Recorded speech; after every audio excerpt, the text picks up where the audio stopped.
Speak fast and clear, shadowing practice story today. We are going to learn English with a special technique called shadowing. You might be wondering, what is shadowing? Let me explain. Shadowing is when you listen to someone speaking in English and try to repeat what they say, exactly how they say it. It helps you improve your pronunciation, your intonation, and even your listening skills. It is like being a shadow, following every move. Here is how you can use this video to practice. First, listen to me as I read a story. All the words will appear on the screen so you can follow along. Then try repeating after me, copying my tone and rhythm.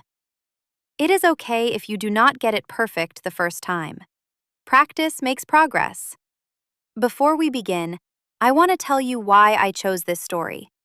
I heard it recently and thought it would be perfect to share with you because it is both interesting and useful. Today's story is about Sarah, a young woman who traveled to the United States for the first time. The story is written in clear, easy English, so you can focus on understanding the words and practicing your speaking. Here is what we will do. I will read the story slowly and clearly, and you can follow the words on the screen. Later, you will have a chance to repeat the sentences with me. This is a great way to practice your listening, speaking, and reading skills at the same time. Are you ready to hear Sarah's story? Let's begin. I am at the airport right now, and I feel so excited. Today is the day. I am flying to New York City for the first time. I have my ticket, my passport, and my bags. Everything is ready.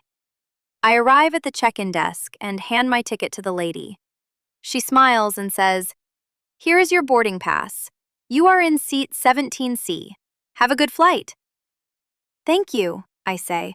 "A window seat. Perfect. I love looking out of the window when I fly." I go through security and it takes forever. The line is so long, but I finally get through. Now I am at gate 23, waiting to board my flight. After some time, I hear the announcement. Flight 567 to New York is now boarding. Please line up by group number. My heart races. This is it. I get on the plane and walk down the aisle, looking for my seat, 17C. When I reach my row, I stop. Someone is sitting in my seat.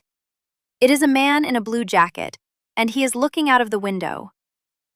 "Excuse me," I say politely. "I think this is my seat."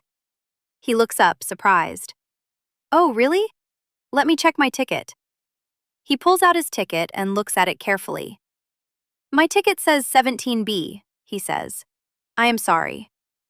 A flight attendant comes over and checks the seats. She smiles and says, "No problem. Your seat is 17B, and this is 17C. The man laughs kindly and says, "Great, then I will take the aisle seat." I smile and sit down by the window. I look outside and see the clouds. The plane starts moving. Then it slowly rises into the sky.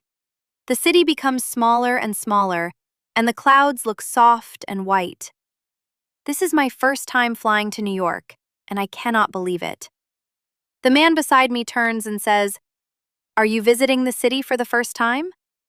I nod and say, "Yes, I am very excited." He smiles and says, "You are going to love it. New York is busy, beautiful, and full of life."